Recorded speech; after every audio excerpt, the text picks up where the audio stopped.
Hello friends, ಇದೊಂದು recipe vlog. So ಇವತ್ತು ಊಟಕ್ಕೆ ಬಂದು ಅನ್ನ, ಸೆಂಡಿಗೆ, ಆಮೇಲೆ ಟೊಮೆಟೊ ಸಾರು, ಆಮೇಲೆ ಬೆಂಗನ್ ಚಟ್ಕ ಅಂತೇಳಿ. ಇದು ಆ್ಯಕ್ಚುಲಿ ನಮ್ಮ ಮಾವ ಮಾಡಿದ್ದ ರೆಸಿಪಿ. ಅದನ್ನು ಇವತ್ತು ನಮ್ಮ ಮನೆಗೆ ಚಿಕ್ಕಮ್ಮನ ಮಕ್ಕಳು ಬಂದಿದ್ರು, ಜ್ಯೋತಿಕಾಂತಿ ಅಂತ ಹೇಳಿ. ಸೊ ಅವರು ಮಾಡಿರುವಂಥ ರೆಸಿಪಿ ಇದು. ಇದಕ್ಕೆ ಬದನೆಕಾಯಿ ತಗೊಂಡಿದ್ದಾರೆ. ಅದಕ್ಕೆ ಸ್ವಲ್ಪ ಎಣ್ಣೆ ಹಚ್ಚಿ ಅದನ್ನು ಈ ರೀತಿ ಸುಟ್ಕೊಂಡಿದ್ದಾರೆ ಬೆಂಕಿನಲ್ಲಿ. ಚೆನ್ನಾಗಿ ಅದರ ಚರ್ಮ ಎಲ್ಲ ಸುಡಬೇಕು ಚೆನ್ನಾಗಿ. ಆಮೇಲೆ ನೋಡಿ, ಇಲ್ಲಿ 3 ಟೊಮೆಟೊ ಇಟ್ಟಿದ್ದಾರೆ, ಆಮೇಲೆ ಹಸಿಮೆಣಸಿನ್ಕಾಯಿ, ಅದಕ್ಕೆಲ್ಲ ಎಣ್ಣೆ ಹಚ್ಚಿ ಸುಟ್ಕೊಂಡದ್ದು. ಆಮೇಲೆ ಈ ಬದನೆಕಾಯಿ ಉಂಟಲ್ಲ, ಅದರದ್ದು ಮೇಲ್ಗಡೆ ಕಪ್ಪಾಗಿದೆ ಎಲ್ಲ ಸಿಪ್ಪೆ, ಅದನ್ನೆಲ್ಲ ತೆಗೆದಿಟ್ಕೊಳ್ಬೇಕು. ಇಲ್ಲದಿದ್ದರೆ ಅದು ಕಹಿ ಕಹಿ ಆಗ್ತದೆ ಅದನ್ನು ಹಾಕಿ ಮಾಡಿದರೆ. ಸಿಪ್ಪೆ ಎಲ್ಲ ತೆಗೆದಾದ ನಂತರ ಮೇಲಿನ ತೊಟ್ಟಿನ ಭಾಗ ಉಂಟಲ್ಲ, ಅದನ್ನು ಕೂಡ ತೆಗಿಬೇಕು. ಸೊ ಅವರು ಮನೆಗೆ ಬಂದಿದ್ರು ಇವತ್ತು, ಹಾಗೆ ಅದನ್ನು ಮಾಡ್ತೇವೆ ಅಂತ ಹೇಳಿದರು. ಹಾಗೆ ತುಂಬ ಚೆನ್ನಾಗಿ ಬಂದಿದೆ. ಅದೇ ರೀತಿ ಎಲ್ಲ ಬದನೆಕಾಯಿದು ಕೂಡ ಈ ರೀತಿ ಸಿಪ್ಪೆ ತೆಗೆದು ಇಟ್ಕೊಳ್ಬೇಕು. ಈಗ ಈ ಬದನೆಕಾಯಿ ಸಿಪ್ಪೆ ತೆಗೆದ ಬದನೆಕಾಯಿ ಉಂಟಲ್ಲ, ಅದನ್ನು ಚಂದಕ್ಕೆ ನೈಸಾಗಿ ಸ್ಮ್ಯಾಶ್ ಮಾಡಬೇಕು ಸ್ಮ್ಯಾಶರಲ್ಲಿ.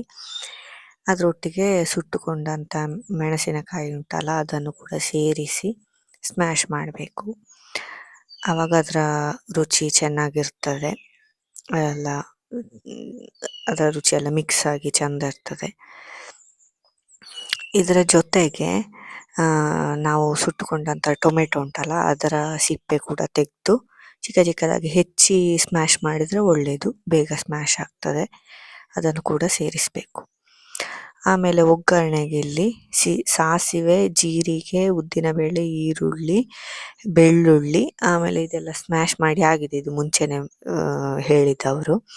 ಸ್ಮ್ಯಾಶ್ ಮಾಡಿ ಇಟ್ಟುಕೊಂಡಂಥ ಇದು ಬದನೆಕಾಯಿದು, ಆಮೇಲೆ ಸ್ವಲ್ಪ ಉಪ್ಪು, ಆಮೇಲೆ ಮೆಣಸಿನ ಹುಡಿ, ಆಮೇಲೆ ಇದು ಅರಿಶಿನ ಪೌಡರು, ಆಮೇಲೆ ಸ್ವಲ್ಪ ಎಣ್ಣೆ ಒಗ್ಗರಣೆಗೆ. ಅಷ್ಟು ಬೇಕು ಐಟಮ್ಸ್. ಈಗ ಒಂದು ಬಾಣಲೆ ಬಿಸಿ ಆಗಲಿಕ್ಕೆ ಇಟ್ಟು ಸ್ವಲ್ಪ ತೆಂಗಿನ ಎಣ್ಣೆ ಒಗ್ಗರಣೆಗೆ. ಎಣ್ಣೆ ಬಿಸಿ ಆದ ನಂತರ ಸಾಸಿವೆ, ಉದ್ದಿನಬೇಳೆ, ಜೀರಿಗೆ ಉಂಟಲ್ಲ ಒಗ್ಗರಣೆ ಐಟಮ್ಸು, ಅದನ್ನು ಹಾಕಿ ಸ್ವಲ್ಪ ಉದ್ದಿನಬೇಳೆ ಕೆಂಪಾಗುವವರೆಗೆ ಹುರ್ಕೊಳ್ಬೇಕು. ಇದು ಇಲ್ಲಿ 7-8 ಜನರ ಅಳತೆಗೆ ಮಾಡಿದ್ದೀವಿ. ಒಂದು 10 ಏನೋ ಬದನೆಕಾಯಿ ತಗೊಂಡಿದ್ದಾರೆ ಕಾಣಬೇಕು. ಅದು ಒಂದು ಹೊತ್ತಿಗೆ ಖಾಲಿಯಾಗಿದೆ, ಅಷ್ಟು ಚೆನ್ನಾಗಾಗಿದೆ ಅವ್ರು ಮಾಡಿದ್ದು. ಅದು ಸ್ವಲ್ಪ ಸಾಸಿವೆಲ್ಲ ಚಟಪಟ ಅಂತ ಹೇಳುವಾಗ ಬೆಳ್ಳುಳ್ಳಿ ಹಾಕಿ ಸ್ವಲ್ಪ ಗೋಲ್ಡನ್ ಬ್ರೌನ್ ಆಗುವವರೆಗೆ ಹುರ್ಕೊಳ್ಬೇಕು ಚೆನ್ನಾಗಿ, ಆಗಲೇ ರುಚಿಯಾಗುವುದು. ನೋಡಿ, ಇಲ್ಲಿ ಬೆಳ್ಳುಳ್ಳಿ ಗೋಲ್ಡನ್ ಬ್ರೌನ್ ಕಲರಿಗೆ ಬಂದಿದೆ. ಅದಾದ ಮೇಲೆ 2 ನೀರುಳ್ಳಿ ಹೆಚ್ಚಿಟ್ಕೊಂಡದ್ದು ಉಂಟಲ್ಲ, ಅದನ್ನು ಹಾಕಿ ಚೆನ್ನಾಗಿ ಫ್ರೈ ಮಾಡಬೇಕು. ಇಲ್ಲಿ ಇವರು ಎಂತ ಅಂತ ಹೇಳಿದ್ರೆ ಸ್ವಲ್ಪ 2 ಚಮಚದಷ್ಟು ಎಣ್ಣೆ ಪುನಃ ಹಾಕಿದ್ದಾರೆ. ಇದು ಎಣ್ಣೆಯಲ್ಲೇ ಚೆನ್ನಾಗಿ ಫ್ರೈ ಆಗಬೇಕು, ಹಾಗಾಗಿ ನೀರೆಲ್ಲ ಹಾಕಲಿಕ್ಕಿಲ್ಲ ಇದಕ್ಕೆ. ನೀರು ಹಾಕದೇ ಮಾಡುವಂಥ ರೆಸಿಪಿ. ಹಾಗಾಗಿ ಎಣ್ಣೆಯಲ್ಲಿ ಫ್ರೈ ಆಗಬೇಕಾದ ಕಾರಣ ಸ್ವಲ್ಪ ಒಂದು 2-3 ಚಮಚದಷ್ಟು ಎಣ್ಣೆ ಪುನಃ ಹಾಕಿಕೊಂಡಿದ್ದಾರೆ. ಆಗ ಹಾಕಿದ್ದು ಕಡಿಮೆ ಆಯಿತು ಅಂತೇಳಿ.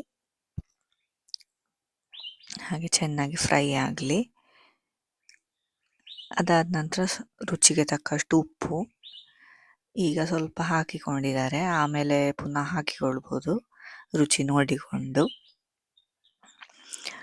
ಉಪ್ಪು ಹಾಕಿ ಆದ ನಂತರ ಸ್ವಲ್ಪ ಅರಿಶಿನ ಪೌಡರು ಕಲರಿಗೆ,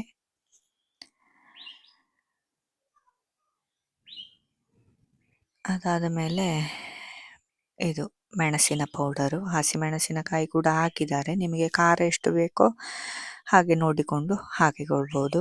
ಹಸಿಮೆಣಸಿನಕಾಯಿ 2-3 ತಗೊಂಡಿದ್ದಾರೆ. ಇದೆಲ್ಲ ಹಾಕಿ ಚೆನ್ನಾಗಿ ಮಿಕ್ಸ್ ಮಾಡಿ.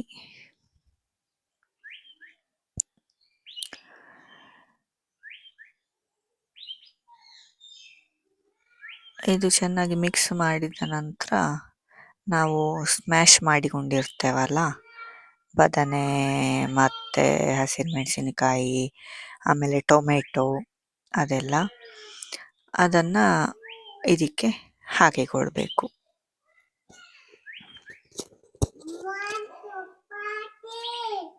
ಅದು ಹಾಕಿಕೊಳ್ತಾ ಇದ್ದಾರೆ ನೋಡಿ ಈಗ. ಆಗ ಸ್ಮ್ಯಾಶ್ ಮಾಡಿ ಇಟ್ಟುಕೊಂಡಂಥ ಮಿಶ್ರಣ, ಈಗ ಈ ಮಿಶ್ರಣ ಎಲ್ಲ ಹಾಕಿ ಚೆನ್ನಾಗಿ ಮಿಕ್ಸ್ ಮಾಡಿ ಉಪ್ಪು ಖಾರ ಅದೆಲ್ಲ ನೋಡಿಕೊಂಡು ಬೇಕಿದ್ರೆ ಹಾಕಿಕೊಳ್ಬೋದು. ನೋಡಿ ಎಲ್ಲ ಹಾಕಿ ಚೆನ್ನಾಗಿ ಮಿಕ್ಸ್ ಮಾಡ್ತಾ ಇದ್ದಾರೆ ನೋಡಿ. ಈ ಥರ ಸ್ವಲ್ಪ ಗಟ್ಟಿ ಆಯಿತು ಅಂತೇಳಿ ಒಂದು 1/4 ಗ್ಲಾಸ್ ನೀರು ಹಾಕಿದ್ದಾರೆ ಅಷ್ಟೇ, ಹೆಚ್ಚೇನು ಹಾಕಲಿಲ್ಲ. ನಿಮಗೆ ಯಾವ ಹದ ಬೇಕಿದ್ರೂ ಮಾಡಿಕೊಳ್ಬೋದು, ಸ್ವಲ್ಪ ನೀರು ಬೇಕಿದ್ರೆ ನೀರು. ಇದು ಪಲ್ಯದ ಥರ ಮಾಡುವ ಕಾರಣ ನೀರು ಹೆಚ್ಚು ಹಾಕಲಿಲ್ಲ. ನೋಡಿ ಈಗ ರೆಡಿ ಆಯಿತು. ತುಂಬ ಚೆನ್ನಾಗಿ ಬಂದಿದೆ, ರುಚಿ ಕೂಡ ಅಷ್ಟೇ ಚೆನ್ನಾಗಿತ್ತು. ಸೊ ನಾನು ಫಸ್ಟ್ ಟೈಮು ತಿಂದದ್ದು, ಅವರು ಮಾಡಿದ್ದನ್ನು ಅವರು ಹೇಳ್ತಾ ಇದ್ರು ಇದು ಈ ರೀತಿ ಮಾಡಿದ್ದೇವೆ ಅಂತೇಳಿ. ನೀವು ಟ್ರೈ ಮಾಡಿ.